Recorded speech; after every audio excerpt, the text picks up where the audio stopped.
기도하며 이제 모두 자리에 일어나 함께 주님을 찬양합시다.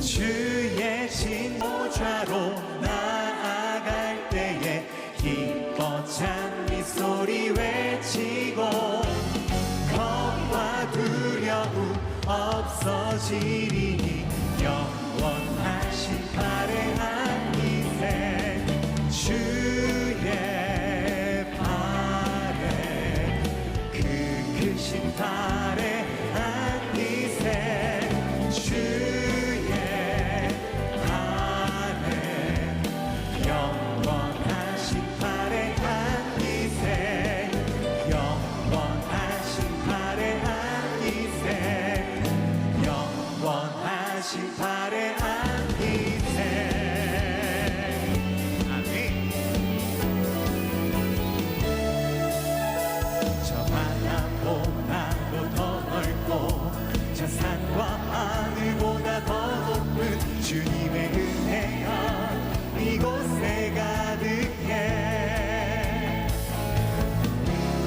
살아계신 주 나의 하나님 언제나 넘치는 주의 사랑으로 내 안에 가득히 넘쳐 흐르네 내게 같은 평화 내게 같은 평화 내게 같은 평화가 넘치네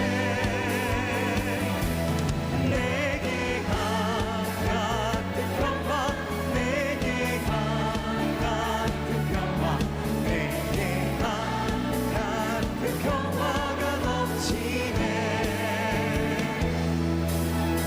저 바다보다도 더 넓고 저 산과 하늘보다 더 높은 주님의 은혜가 이곳에 가득해 살아계신 주 나의 하나님 언제나 넘치는 주의 사랑으로 내 안에 가득히 넘쳐 흐르네 내게 하나 같은 사랑 내게 하나 같은 사랑 내게 하나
우리는 흔히 탕자의 비유의 주인공이 집을 나갔었던 둘째 아들이다라고 생각을 하는데, 그런데 이 말씀을 끝까지 읽어보면은 예수님께서 초점을 맞추신 사람, 정말로 이야기하고 싶은 사람은 첫째 아들이었다는 것을 우리는 알 수가 있습니다.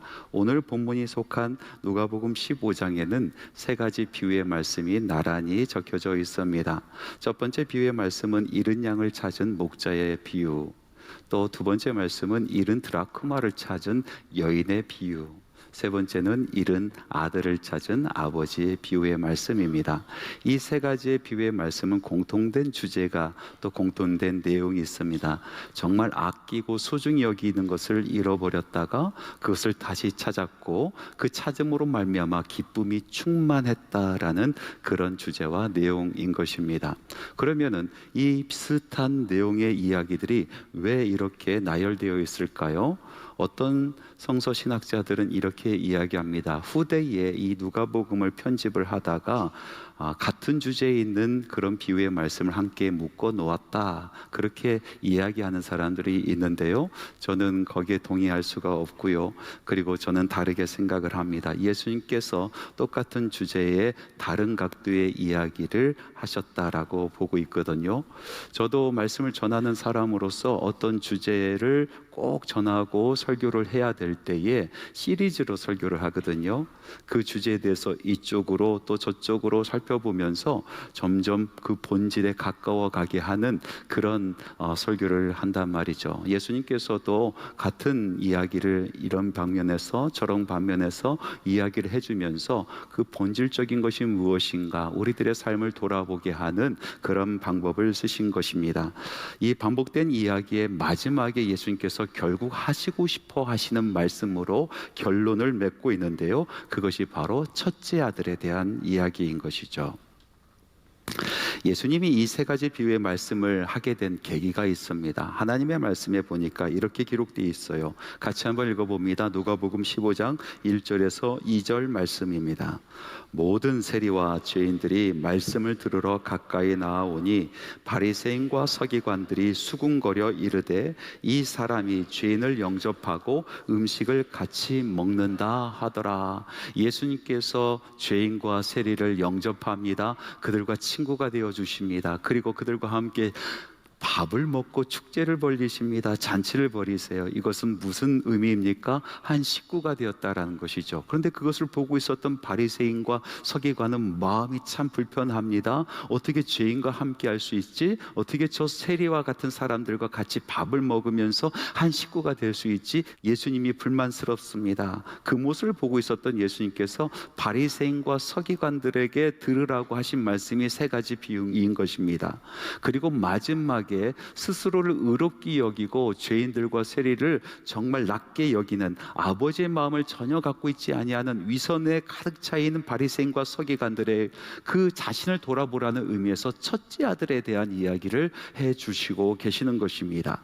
이 비유의 말씀 속에서 나오는 이 아버지는 둘째 아들만 잃어버린 것이 아니라 첫째 아들도 잃어버렸습니다. 어떤 의미에서는 진짜로 잃어버린 아들은 둘째 아들이 아니라 집에 있었던 첫째 아들이다라고 생각이 듭니다. 왜 그러냐면 둘째 아들은 어쨌든 떠나갔다가 돌이켜서 회개하고 아버지께로 돌아왔거든요. 그런데 첫째 아들은요, 아버지와 함께 있었음에도 불구하고 그의 마음과 그의 생각은 아버지와 멀리 떨어져 있었단 말이죠. 아버지가 그를 초대합니다. 그런데 이 첫째 아들이 돌아왔다라는 기록은 나와 있지 않습니다. 아직까지 헤매고 있을까요? 우리 무중입니다. 어쨌든 잃어버린 아들은 둘째 아들이 아니라 첫째 아들이다라는 겁니다. 자, 그렇다면 왜 이 첫째 아들은 아버지와 가장 가까이 있었음에도 불구하고 아버지와 가장 먼 마음을 가지고 있었을까요? 이 첫째 아들의 삐뚤어진 마음이 도대체 무엇이었을까요? 제가 그림 한 장을 가지고 왔거든요. 독일의 화가죠. 아주 유명한 화가입니다. 지거 쾌더라는 사람이 그린 그림인데요, 제목이 탕자를 맞이하는 아버지라는 그런 그림이에요. 아버지의 얼굴, 아버지의 모습을 한번 보십시오. 얼마나 고생스러웠을까요? 얼마나 아들이 사무치도록 그리웠을까요? 얼굴이 많이 상해 있습니다. 그리고 주름이 가득합니다. 아들이 돌아온 것이 너무나 기쁘지만은 그 주름을 펼 수가 없었던 것이죠. 여러분, 품에 안겨 있는 둘째 아들의 모습을 보십시오. 그 얼굴 모습 속에서 복잡한 마음이 그대로 드러나 있지 않습니까? 아버지에 대한 미안한 마음, 죄송한 마음, 송구스러운 마음이 있고, 은혜를 베푸시는 그 아버지를 바라보면서 너무나 또 감사하고 또 몸둘 바 모르는 그런 심정이 그 얼굴 속에 그대로 나와 있습니다. 그런데 그 옆에 뻘쭘하게 서 있는 한 사람이 있어요. 첫째 아들 아니겠습니까? 첫째 아들의 얼굴을 한번 보십시오. 저 얼굴에 무슨 느낌이 있습니까? 분명히 아버지를 닮은 모습으로 그림이 그려져 있지만은 전혀 아버지가 가지고 있는 애틋한 그런 얼굴은 아닙니다. 첫째 아들의 손을 보십시오. 오른손을 꽉 쥐고 있어요. 그리고 왼손으로 꽉 쥔 손을 가리고 있습니다. 숨겨진 분노가 있다란 이야기 아니겠습니까? 왜 첫째 아들이 저런 모습이었을까요? 얼굴에 기쁨이 없고 애틋함도 없고 주먹은 꽉 쥐고 그것을 숨기는 사람이 되었을까요? 하나님의 말씀을 같이 한번 읽어봅시다. 누가복음 15장 25절에서 26절 말씀입니다. 맏아들은 밭에 있다가 돌아와 집에 가까이 왔을 때에 풍악과 춤추는 소리를 듣고 한 종을 불러 이 무슨 일인가 물은데, 첫째 아들이 어디 있었다고요? 밭에 있었다. 밭에 있었다. 이 첫째 아들은요, 자기 동생이 떠나가서 아버지가 참 수심이 깊고 그 아들을 오매불만 기다려 동구밭에 서서 아들이 오나 안 오나 바라보고 있을 때도 밭에 있었어요. 그 아들이 돌아와서 아빠가 기쁜 마음으로 축제를 벌이고 잔치를 벌이는데도 밭에 있는 사람입니다.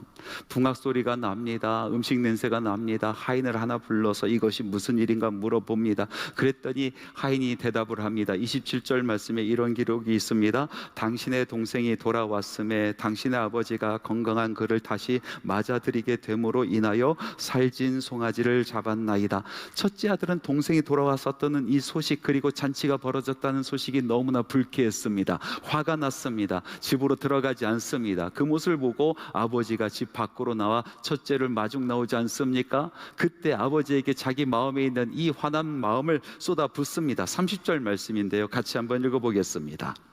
아버지의 살림을 장녀들과 함께 삼켜버린 이 아들이 돌아오매 이를 위하여 살진 송아지를 잡으셨나이다.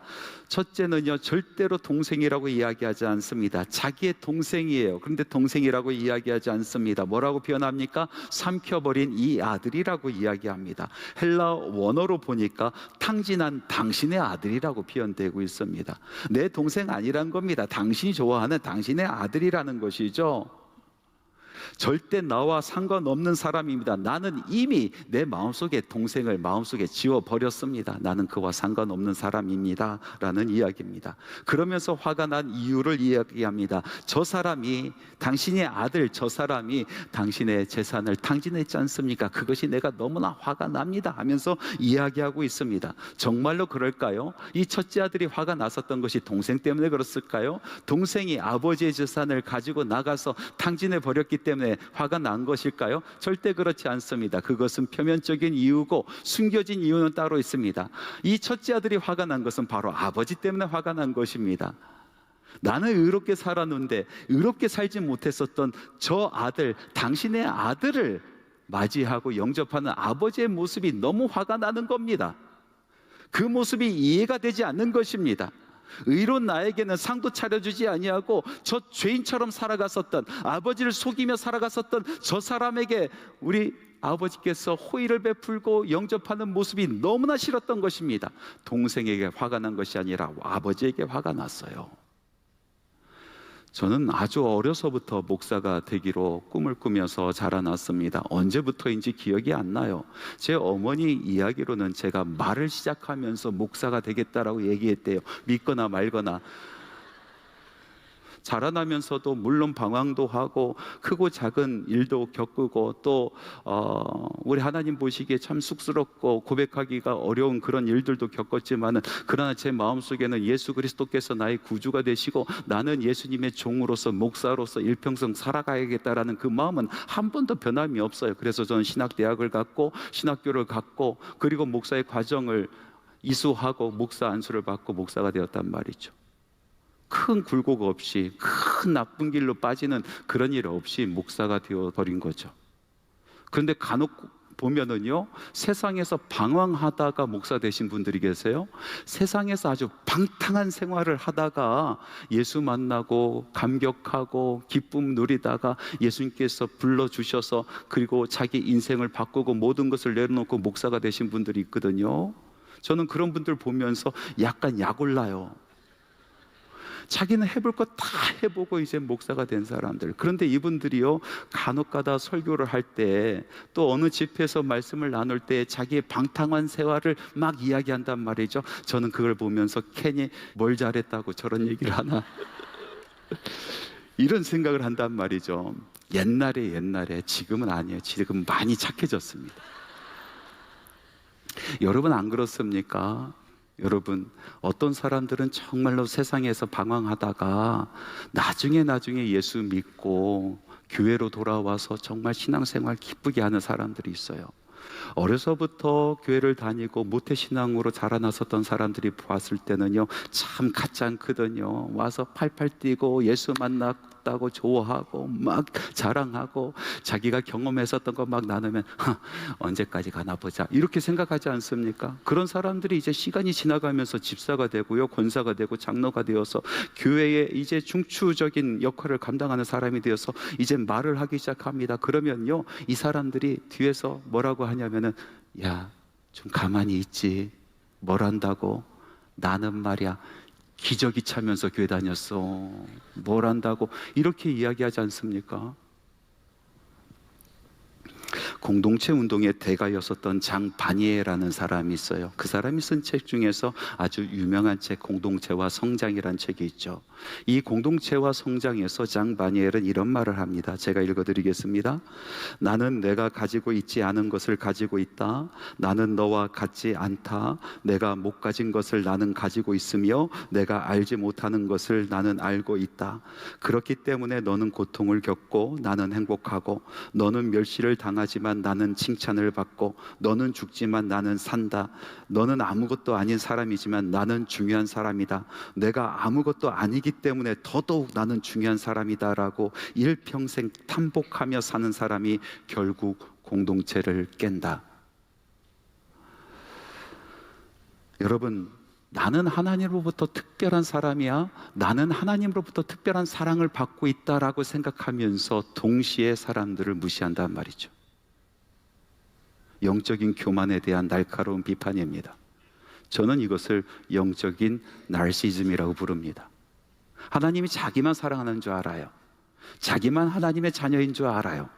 이 영적인 나르시즘에 활활 불타오라서 이것도 하고 저것도 하며 생활하지만은 자기는 스스로 생각하기에 성령에 감동받아서 성령 불받아서 그런 일을 한다라고 생각해요. 그런 마음을 꼬집어서 비난하고 비판하고 그런 마음을 이야기하면요, 자기는 선한 사람인데 박해를 받는다라고 생각해요. 성령과 함께하는 사람인데 그것을 알아주지 못한다라고 생각하는 것 아니겠어요? 항상 자기 합리화에 쩌들어 있습니다. 결국 그런 사람들이 교회를 어지럽게 만드는 거예요. 결국 그런 사람들이 세상에 있는 사람들로부터 하나님을 등 돌리게 만들지 않습니까? 첫째 아들은 그 마음이 바리새인과 서기관과 같이 하나님으로부터 멀었습니다. 영적인 교만에 찌들어져 있었습니다. 나는 의롭습니다. 나는 한 번도 아버지 집을 떠나가 본 적이 없습니다. 나는 한 번도 선을 넘어 본 적이 없습니다. 나는 한 번도 선을 넘어서 무리한 것을 아버지에게 요구해 본 적도 없습니다. 나는 한 번도 아버지의 재산을 탕진한 적도 없습니다. 나는 항상 이곳에 있었고, 나는 항상 의로웠습니다. 나는 항상 선을 지키며 살아갔습니다. 선을 넘어가는 저런 사람들과 차원이 다른 사람입니다. 나는 의롭습니다. 그런 사람들은요, 항상 하나님께서 자기 편이다라고 생각을 해요. 자기가 어떻게 하면 하나님 편에 설 수 있을까, 이런 고민보다도 하나님은 당연히 내 편이다라고 생각하고 하나님께서는 항상 내 마음을 살펴주셔야 된다라고 생각을 하는 것입니다. 그렇지 않으면요, 하나님께 분노하는 것이죠. 그런 영적 교만으로 말미암아 이 첫째 아들의 마음은 아버지 집에 있었음에도 불구하고 아버지와 가장 멀리 떨어져 있는 그런 마음을 갖게 되었단 말입니다. 두 번째로 첫째 아들이 아버지와 아주 멀리 떨어져 있었던 탕자였었던 것을 증거하는 말씀은요, 29절에 있습니다. 29절 말씀 같이 한번 읽어보겠습니다. 내가 여러 해 아버지를 섬겨 명을 어김이 없거늘 내게는 염소 새끼라도 주어 나와 내 벗으로 즐기게 하신 일이 없더니, 여기서 우리가 주목해야 될 말씀은요, 아버지를 섬겨 명을 어김이 없거늘이라는 그런 단어입니다. 아버지를 섬겼다라고 했을 때 이 섬기다라는 그 헬라어의 어원을 보니까 둘레우오라는 단어를 쓰고 있는데, 이것은 종처럼 일하다, 노예처럼 일하다라는 그런 뜻입니다. 그러니까 아버지 집에서 자기는 종처럼 일했다는 거예요. 자기는 노예처럼 일하면서 살아갔다는 것이죠. 참 아이러니하지 않습니까? 아들이 아버지 집에서 종살이 했대요. 아들이 아버지 집에서 노예처럼 살아갔대요. 말도 안 되는 일 아니겠어요? 아버지가 아들을 종노릇하게 만들었습니까? 아니요. 여러분, 말씀을 가만히 읽어보면 누가복음 15장 12절의 말씀에 보니까 둘째 아들이 아버지를 찾아가서 내 분깃을 주십시오라고 요청했을 때 아버지는요, 둘째 아들에게만 분깃을 준 것이 아니라 분깃을 나눠서 첫째의 분깃을 주고 둘째의 분깃을 주었어요. 그러니까 첫째도 분깃을 이미 받았단 말이죠. 이 첫째 아들은 매일같이 밭에 나가서 일을 했어요. 그 밭이 아버지 밭이 아니란 말이에요. 자기가 받은 자기 분깃, 자기 밭이었어요. 자기 밭에서 자기를 위해서 일을 했습니다. 자기 풍요를 위해서 일했습니다. 자기의 명예를 위해서 일하면서 살았었단 말이죠. 한 번도 아버지를 위해서 종노릇한 적이 없단 말입니다. 더 나가서 아버지가 이런 이야기를 합니다. 31절의 말씀에 보니까 내가 가지고 있는 이 모든 것이 너의 것이다 라고 이야기하는 것입니다. 아들은 내가 아버지 집에서 종노릇했다고 하는데 아버지는 끝까지 너는 나의 사랑하는 아들이다, 너는 종이 아니다, 나의 사랑하는 아들이다, 내가 믿고 신뢰하는 나의 상속자다라고 이야기하고 있는 것입니다. 종종 인생의 짐, 사역의 짐이 무거우신 분들이 있습니다. 무거운 짐을 지고 종처럼 살아가는 사람들이 있어요. 노예처럼 살아가시는 분이 있습니다. 그런 삶 가운데는 쉼도 없고 열정도 없고 기쁨도 없습니다. 내가 여러 해를 아버지를 섬겨 명을 어김이 없거늘 말을 안 했을 뿐이지 마음속에는 서운한 마음이 가득합니다. 마음속에는 항상 억울한 마음이 가득합니다. 왜 이렇게 우리의 인생의 짐, 사역의 짐이 무거워졌을까요? 왜 우리 마음속에 이 사역의 기쁨이 사라진 것일까요? 율법적인 삶, 율법적인 사역 때문에 그렇습니다. 율법적인 삶, 그 삶을 살아갈 때는 힘들 수밖에 없어요. 율법적인 그 사역을 하면 할수록 억울할 수밖에 없는 것입니다. 이런 율법적인 삶, 율법적인 사역에 빠지는 이유가 무엇입니까? 바로 나태함 때문에 그렇습니다. 현대를 살아가는 우리들은 나태함이 가장 큰 문제, 우리의 짐을 더욱더 무겁게 하는 것 아니겠습니까? 어떤 분은 이렇게 얘기합니다. 우리가 얼마나 바쁘게 사는데 목사님, 아침에 일찍 일어나서 저녁 늦게까지 일을 해요. 거기다 사역이 있으면요, 그 사역을 감당하는데 얼마나 힘이 드는데요, 우리에게 나태함이 어디 있습니까? 우리는 항상 바쁘게 살았어요. 이렇게 이야기하시는 분들이 계세요. 그런데 여러분, 나태함을 잘 알아야 됩니다. 이 나태함이라는 것은 기독교 전통 가운데 7개의 큰 죄 중에 하나 아니겠습니까? 4세기 수도사 에바그리우스는 이 나태함에 대해서 이렇게 이야기를 하고 있습니다. 우리를 무력하게 하는 영혼의 병이다. 영혼의 병이라는 것입니다. 우리의 겉모습을 이야기하는 것이 아니라 우리를 무력하게 하는 것, 우리를 정말로 힘들고 짐을 지며 살아가게 만드는 마음의 병이다라고, 영혼의 병이다라고 이야기하고 있습니다. 여러분, 나태라는 단어가 라틴어로 아케디아라는 단어를 쓰고 있어요. 이 케디아라는 것은 관심이란 뜻이고 아라는 것은요, 부정관사 아니겠습니까? 그러니까 이 아케디아는 관심이 없다라는 것입니다. 사역이 있어서, 그 일에 있어서, 하는 일에 있어서 흥미를 잃어버리고 관심이 없는 마음의 상태가 바로 나태라는 것입니다. 아케디아예요. 흥미도 없고 관심도 없으니 사랑도 없는 거예요. 그 일에 흥미도 없고 관심도 없으니 그곳에 열정도 없는 것입니다. 이런 날들이 하루 이틀 쌓이면서 그 마음속에는 짐이 가득한 것입니다. 율법적인 삶으로 그 삶이 변화되게 되는 것입니다. 일을 하면 할수록 억울한 것입니다. 하면 할수록 야속한 것입니다. 첫째 아들의 이 마음은 바로 나태함에 있었습니다. 하루 종일 그가 밖에 나가서 일을 했지만은 그 마음의 상태는 아케디아였어요. 아버지의 마음을 담지 않았어요. 아버지의 마음은 관심도 없었습니다. 집안에서 아주 큰 일이 벌어졌는데도 관심이 없어요. 첫째 아들임에도 불구하고 집안에 엄청난 사건이 벌어졌는데도 관심이 없어요. 자기 동생이 집을 나갔는데도 관심이 없어요. 어떻게 살아가는지도 관심이 없어요. 그 아들이 다시 아버지께로 돌아오는데도 관심이 없어요. 아버지가 기뻐하며 그 아들을 위하여 잔치를 벌였는데도 관심이 없어요. 아니, 관심이 없는 것이 아니라 오히려 화가 나는 것입니다.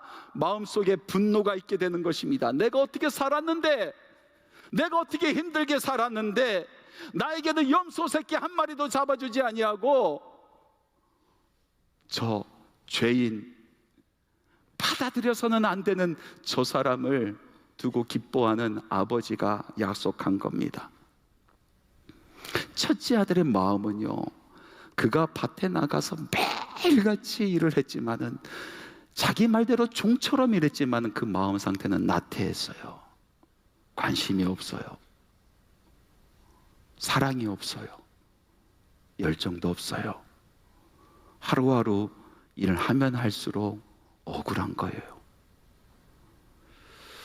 종종 교회 일꾼들을 보면요, 우리 한소망의 일꾼들은 정말 훌륭한 일꾼들이 참 많아요. 아, 이런 교회가 다 있을까? 참 복된 교회구나, 그런 생각을 해요. 그런데 가끔 가다가 어떤 분들은 저에게 찾아옵니다. 목사님 드릴 말씀이 있어요. 저 사역 좀 내려놓을래요. 그래요. 내려놓는다라는 얘기는 어디서 들어가지고, 여러분 욕심 내려놓으라고 했지 언제 사역을 내려놓으라고 했습니다. 맨날 내려놓는다. 자기 욕심 내려놓는다는 얘기는 절대 안 해요. 그러면서 맨날 사역 내려놓는다 해요. 왜 그러십니까? 그러면은 사역이 재미가 없어요. 힘이 들어요. 정말로 자기 삶이 어려워져서 물리적으로 도무지 시간을 낼 수 없어서 내가 정말로 목사님 하고 싶은데 이거 어쩔 수 없이 내려놓게 되었어요 하시는 분들도 계세요. 그런데 많은 분들은요, 그냥 흥미가 없어진 거예요. 관계 속에서 어려움이 있어서 흥미가 없어지고, 그리고 관심이 없어진 거예요. 그렇게 이야기하시는 분들 쳐다보면서 눈을 똑바로 노려보면서 불꽃 같은 눈으로 째려보면서, 지금 하실 말씀입니까? 내려놓다니요. 내려놓는 것은 당신 마음의 아케디아, 이 나태함을 내려놔야 돼요. 관심 없는 마음, 열정 없는 마음, 그 마음을 내려놔야 돼요 라고 속으로 이야기합니다. 겉으로 절대 표현할 수가 없어요. 여러분, 그렇지 않습니까? 우리가 20kg 정도 되는 그 쌀푸대를 등에 지고 100m를 달린다고 해봅시다. 얼마나 힘이 들어요. 20m도 못 가고 나 내려놓겠다, 30m 가서 내려놓겠다, 50m 가서 내려놓겠다 하는 사람들 하면 수두룩할 겁니다. 근데 한번 생각해 보세요. 여러분의 사랑하는 자녀가 열이 펄펄 끓어요. 그 자녀가 20kg가 아니라 40kg를 넘어요. 그런데 등에 들쳐없고 100m가 아니라 1000m도 달려가는 거예요. 왜? 사랑하니까 1000m도 달려가는 거 아니겠어요? 성경 말씀에 보니까 야곱은 사랑하는 라헬을 얻기 위해서 종살이를 7년 했는데 그 7년이 하루처럼 지나갔다는 거예요. 사랑하니까. 여러분, 내려놓아야 될 것은, 정말 끊어버려야 될 것은 이 아카디아 마음입니다. 이 나태한 마음입니다. 관심도 없고 열정도 없고 사랑도 없는 그런 마음 아니겠습니까? 여러분, 우리 크리스찬들의 삶은 율법적인 삶이 아니라 복음적인 삶이어야 됩니다. 복음적인 삶은 무엇입니까? 아버지의 마음을 담은 삶입니다. 아버지의 마음을 닮은 삶. 아버지의 마음을 담아서 아버지의 사랑도 담고 그 사랑에 충만하고 은혜 충만한 삶이 복음적인 삶인 것입니다. 그래서 아버지의 마음이 있는 곳에 그 마음이 가는 것입니다. 아버지의 시선이 가고 눈길에 가는 곳에 나의 눈길이 가는 것입니다. 아버지의 발걸음 가는 곳에 그곳에 발걸음이 가지는 것입니다. 그것이 복음적인 삶 아니겠습니까? 시편 기자는 이렇게 이야기합니다. 주의 궁전에서 한 날이 다른 곳에서의 첫날보다 나은즉 악인의 장막에서 사는 것보다 내 하나님의 성전 문지기로 있는 것이 좋사오니, 내가 성전 문지기로서 잠을 자지 못하고 매일같이 그곳을 지켜야 되는 그런 인생일지라도 내가 하나님을 사랑하고 하나님의 사랑이 내 가슴에 충만하여 하나님의 은혜가 내 심령에 충만하여 내가 차라리 성전의 문지기로 사는 것이 더욱더 좋다라고 그렇게 고백하는 것 아니겠습니까? 사랑하는 성도 여러분, 혹시 여러분 아버지의 집에서 종로를 타고 계십니까? 여러분 아버지의 집에서 노예처럼 일하고 계십니까? 여러분의 인생의 짐이 점점 무거워지십니까? 사역의 짐이 점점 무거워지고 계십니까? 아무리 일을 해도 마음속에 원망만 있고 아무리 일을 해도 마음속에 기쁨이 사라져 버리셨습니까? 사랑하는 성도 여러분, 오늘 예수 그리스도께서 우리에게 하신 이 말씀을 기억하시기 바랍니다.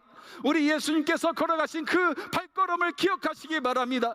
우리 예수님께서는 하나님의 마음을 닮으셨어요. 우리 하나님의 마음을 가슴에 담고 하나님의 사랑을 담고 하나님의 시선이 있는 곳에 예수님께서는 달려가셨습니다. 하나님께서 가시는 그 마음이 있는 곳에 예수님께서는 달려가셨습니다. 모든 것을 쏟아 부으시면서도 기뻐하셨어요. 십자가의 길을 걸어가시면서도 기뻐하셨습니다. 그것이 복음적인 삶이에요. 그 기쁨이 있는 사역, 기쁨으로 지는 그 십자가, 그것이 참 신앙인의 복음적인 삶인 것입니다. 오늘 말씀해 보니까 첫째 아들, 정말로 잃어버린 아들입니다.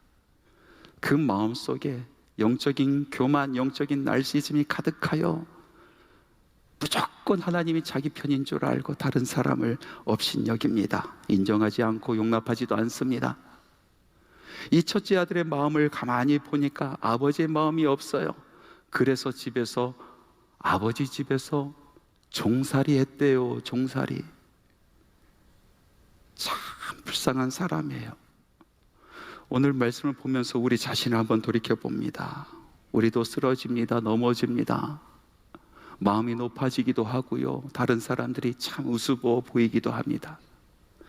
내 마음이 하나님으로부터 멀어서 하나님께서 간절히 원하고 사모하는 것이 관심이 없는 그런 삶을 살아가기도 합니다. 그러나 오늘도 우리 아버지께서는 우리를 찾아 나오십니다. 그리고 다시 한번 이야기합니다. 종처럼 밭에 있지 말고 너는 아들이니 내가 있을 곳은 집이라 내가 집 안에 있는 것이 마땅하다. 노예처럼 살아가지 말고 내가 집 안으로 들어와서 이 잔치를 참여하는 것이 마땅하다. 그곳에서 분노하고 억울해하지 말고 너는 내 아들이니 이 집에 들어와서 이 잔치의 기쁨을 아버지인 나와 함께 누리는 것이 마땅하다라고 말씀하고 계시는 것입니다. 여러분, 하나님의 자녀, 하나님의 아들, 하나님의 딸은 이 잔치를 누리는 것이 마땅합니다.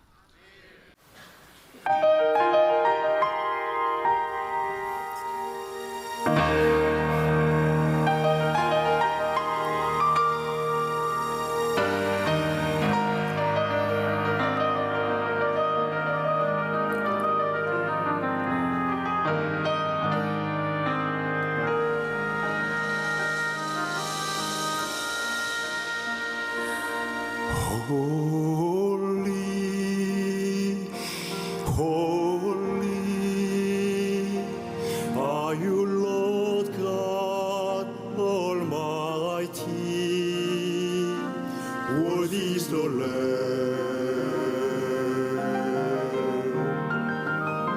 Worthy is the Lamb. You are holy. Holy are you, Lord God Almighty.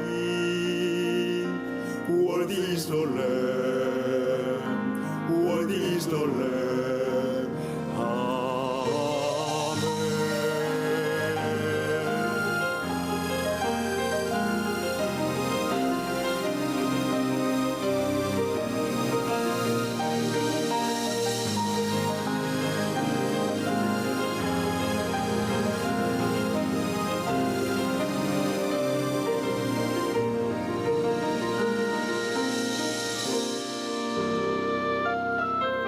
수많은 무리들이 엎드려 경배해 어린 양께 영원히 노래해 믿는 자와 믿는 자 하나의 소리로 어린 양께 영원히 노래해 주님 높이라 주님 위대하네 모든 만물 위에 계시네 권세와 능력의 주님 통치하네 모든 만물 위에 계시네 천사 외치네 만물 외치네 주의 이름은 거룩 영원히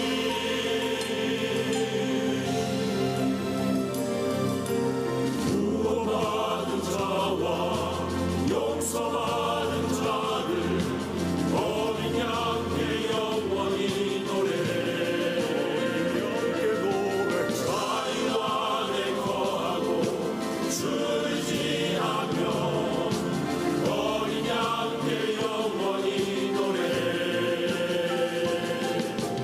영원을 노래하리 아멘.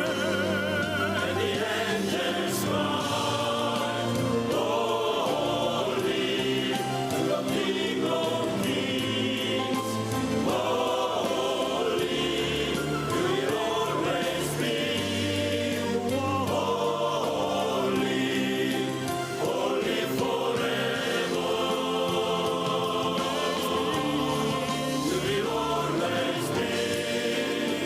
Holy, holy forever.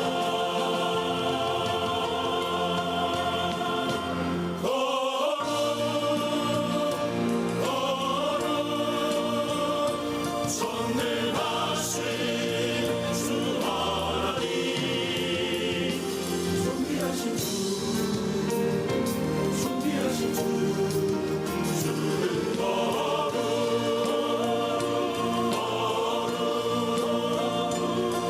전능하신 주 하나님 존귀하신 존귀하신 주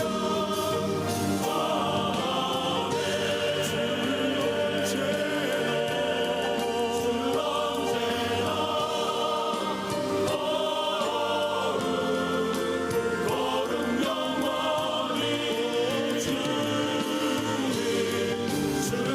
언제나 거룩 영원히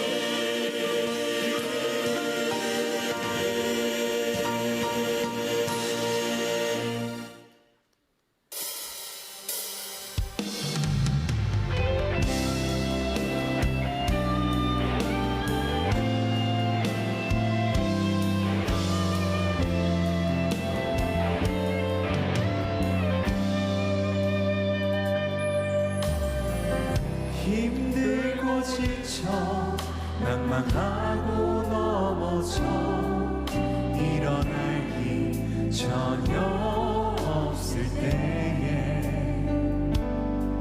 조용히 다가와 손 잡아주시며 나에게 말씀하시네 나에게 실망하며 내 자신 연약해 고통 속에 눈물 흘릴 때에 못자국 난 그 손길 눈물 닦아주시며 나에게 말씀하시네.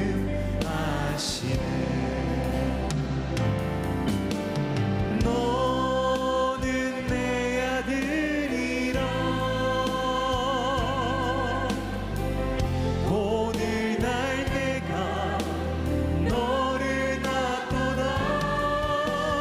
너는 내 아들이라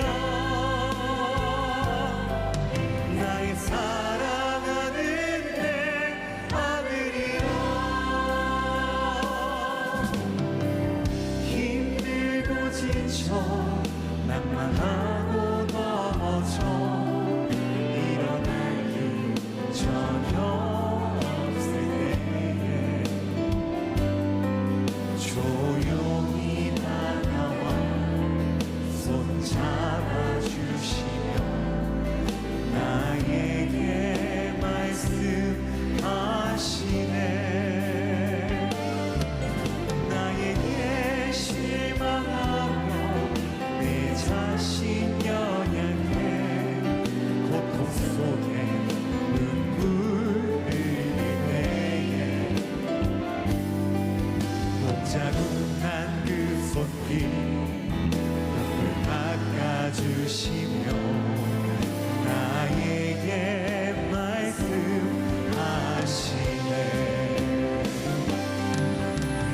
너는 내 아들이라 오늘 날 내가 너를 낳도다. 너는 내 아들이라 나의 사랑하는 내 아들이라. 언제나 변함없이 너는 내 아들이라. 나의 십자가 고통 산의 그 고통으로 내가 너를 낳았으니 너는 내 아들이라. 오늘 날 내가 너를 낳도다. 너는 내 아들이라 나의 사랑하는 내 이제도 손을 높이 들어. 너는 내 아들이라. 오늘 날 내가 너를 낳도다. 너는 내 아들이라. 나의 사랑하는 내 아들이라. 나의 사랑하는 내 아들이라. 나의 사랑하는 내 아들이라.